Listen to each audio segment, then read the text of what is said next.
हमारे उठने, बैठने, चलने फिरने और दुनिया का कोई भी काम करने के लिए हमारी रीढ़ की हड्डी बहुत अहम रोल प्ले करती है, क्योंकि हमारा दिमाग हमारी बॉडी को स्पाइनल कॉर्ड के जरिए ही मैसेज भेजता है। अब फर्ज कीजिए कि किसी का खतरनाक एक्सीडेंट होता है और उस एक्सीडेंट के नतीजे में उसकी गर्दन के नीचे का पूरा जिस्म काम करना छोड़ जाता है, लेकिन उसकी गर्दन के ऊपर का हिस्सा यानी उसका दिमाग अभी भी ठीक तरह से काम कर रहा है। अब इंसानी दिमाग की मिसाल एक सुपर कंप्यूटर जैसी है और स्पाइनल कॉर्ड्स में मौजूद नर्व सिस्टम एक नेटवर्क की तरह होते हैं। अगर नेटवर्क ही काम करना छोड़ दे तो फिर दिमाग चाहे कितने भी सिग्नल्स भिजवाता रहे उसका कोई फायदा नहीं होगा। तो क्या ऐसा मुमकिन है कि गर्दन के ऊपर वाला हिस्सा यानी दिमाग जो ठीक काम कर रहा है उसे किसी सही तरह काम करने वाले निचले धड़ पर ट्रांसप्लांट कर दिया जाए? ये वो सवाल है जिस पर दुनिया भर के मेडिकल एक्सपर्ट्स कई सालों से सोच विचार कर रहे हैं। वो कहते हैं कि अगर हार्ट ट्रांसप्लांट हो सकता है, किसी का खराब हो जाने वाला लिवर ट्रांसप्लांट हो सकता है, सर पर मौजूद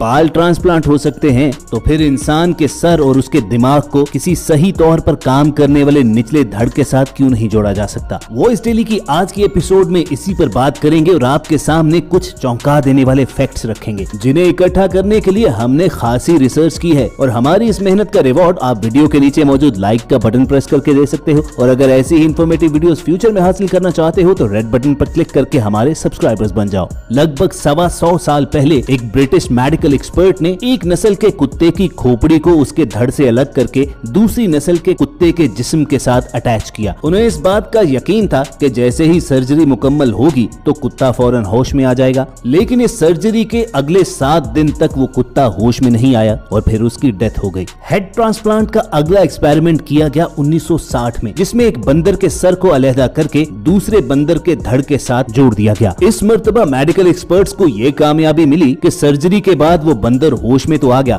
मगर उसके निचले धड़ का कोई भी हिस्सा काम नहीं कर रहा था और 9 दिन जिंदा रहने के बाद इस बंदर की भी मौत हो गई। लेकिन इस नाकामी के बाद भी मेडिकल एक्सपर्ट्स ने हार नहीं मानी और वो मुसलसल ये बात सोचते रहे कि आखिर किस तरह के एक इंसान की खोपड़ी किसी दूसरे के जिस्म पर लगाई जा सकती है। ये साल था 1982 का, जब न्यूयॉर्क के माउंट सिनाई मेडिकल कॉलेज में एक डॉक्टर ने चूहों पर ब्रेन ट्रांसप्लांट का एक्सपेरिमेंट किया। कई घंटों की सर्जरी के बाद जो नतीजा निकला उसे देखकर आप चौंक जाओगे। वो चूहा न सिर्फ होश में आया बल्कि सर से लेकर दुम तक उसके जिस्म का हर हिस्सा बिल्कुल ठीक तरह से काम कर रहा था। इस रिजल्ट से हौसला पाकर 6 जून 1998 को पीट्सबर्ग मेडिकल फैसिलिटी के एक्सपर्ट्स ने इंसान पर यह तजुर्बा करने की कोशिश की, लेकिन वो बहुत बड़ा रिस्क नहीं लेना चाहते थे। चुनाचे पूरा ब्रेन ट्रांसप्लांट करने की बजाय उन्होंने सिर्फ ब्रेन सेल यानी एक छोटा सा हिस्सा ट्रांसप्लांट करने का फैसला किया। अब ट्रांसप्लांट का प्रोसीजर तो सक्सेसफुली कंप्लीट हो गया, लेकिन बदकिस्मती से सर्जरी के दौरान एक छोटी सी गलती की वजह से उस 62 साला मरीजा के दोनों पैर काम करना छोड़ गए। साल 2013 में एक इंटरनेशनल मेडिकल कॉन्फ्रेंस के दौरान यह सवाल उठाया गया कि जब दिल, जिगर और दूसरे ऑर्गन सक्सेसफुली इंसान की बॉडी में ट्रांसप्लांट किए जा सकते हैं तो क्या पूरे का पूरा सर किसी और बॉडी के साथ जोड़ा जा सकता है? सवाल के जवाब में मेडिकल एक्सपर्ट्स का कहना था कि ऐसा करना नियर फ्यूचर में पॉसिबल होगा, लेकिन अभी टेक्नोलॉजी और मेडिकल साइंसेज ने इतनी तरक्की नहीं की कि इंसानी जिस्म के स्पाइनल कॉर्ड्स में मौजूद नर्व फाइबर्स को सक्सेसफुली जोड़ा जा सके।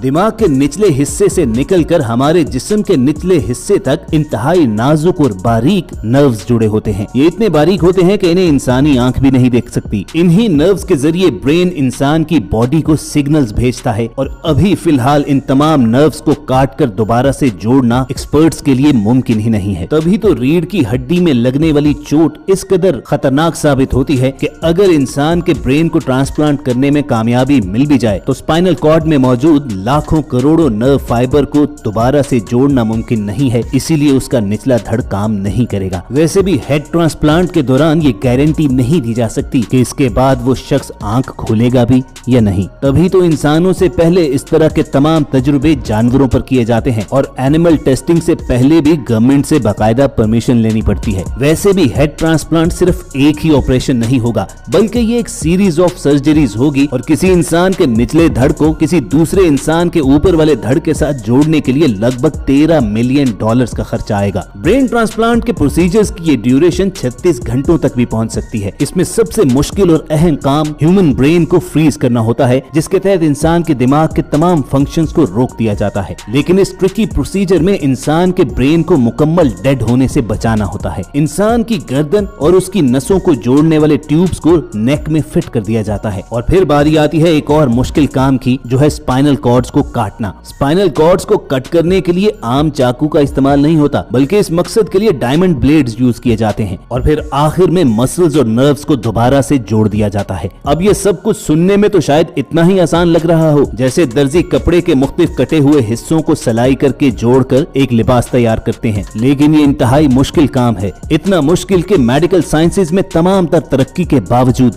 ब्रेन ट्रांसप्लांट करना दुनिया भर के एक्सपर्ट्स के लिए कड़ा इम्तिहान बना हुआ है। इसीलिए तो आज तक दुनिया में एक भी ऐसा केस सामने नहीं आया है जिसमें किसी एक इंसान की खोपड़ी को किसी दूसरे इंसान के धड़ के साथ सक्सेसफुली अटैच कर दिया गया हो। अगरचे बहुत से मेडिकल एक्सपर्ट्स ऐसे भी हैं जिन्होंने क्लेम किया है कि उन्हें अगर ह्यूमन ब्रेन ट्रांसप्लांट करने की इजाजत दी जाए तो वो कामयाबी के साथ ये कर सकते हैं, लेकिन ये इतना रिस्क वाला काम है कि कोई भी ये करवाने के लिए तैयार नहीं होगा। और वैसे भी किसी भी मुल्क की गवर्नमेंट ऐसे डेंजरस एक्सपेरिमेंट की इजाजत नहीं देती जिसमें वाज़े तौर पर इंसानी जान जा सकती हो। एक अमेरिकन डॉक्टर का कहना यह है कि उसे अमेरिका में ब्रेन ट्रांसप्लांट करने की इजाजत नहीं मिल रही, चुनाचे वो ये काम चीन जाकर करेंगे, लेकिन उससे पहले उसे कुछ ऐसे डोनर्स की जरूरत है जो अपने ऑर्गन्स डोनेट कर सकें। अब इस डॉक्टर के दावे पर आप हैरान हुए हैं तो ये जानकर तो आपकी आंखें फटी की फटी रह जाएंगी कि रशिया में रहने वाले एक शख्स ने इस डॉक्टर पर यकीन करते हुए अपनी बॉडी पर उसे एक्सपेरिमेंट करने की इजाजत भी दे दी है। असल में रूस में रहने वाले इस शहरी का दिमाग तो बिल्कुल ठीक है, लेकिन उसके जिस्म का बाकी हिस्सा मुकम्मल तौर पर मफलूज है और कोई भी हिस्सा ठीक तरह से काम नहीं करता। लेकिन जैसा कि पहले ये बताया है कि इस पूरे प्रोसीजर में लगभग $13 मिलियन का खर्चा आना होता है, तो पैसे अरेंज ना हो सकने की वजह से ये एक्सपेरिमेंट ना किया जा सका। और इसी दौरान उस रशियन आदमी की फैमिली ने डॉक्टर के साथ किया जाने वाला एग्रीमेंट भी कैंसिल कर दिया। तो अब ये अमेरिकी डॉक्टर दोबारा किसी ऐसे शख्स के इंतजार में है जो उसे एक्सपेरिमेंट करने की इजाजत दे सके। इसी तरह वो ये भी चाहता है कि दुनिया भर के लोग अपने ऑर्गन्स को डोनेट करने की वसीयत किया करें, क्योंकि उनके मरने के बाद उनके ऑर्गन्स किसी दूसरे की जान बचा सकते हैं। मेडिकल एक्सपर्ट्स कहते हैं कि इंसान के मरने के बाद सबसे कम वक्त उसकी आंखें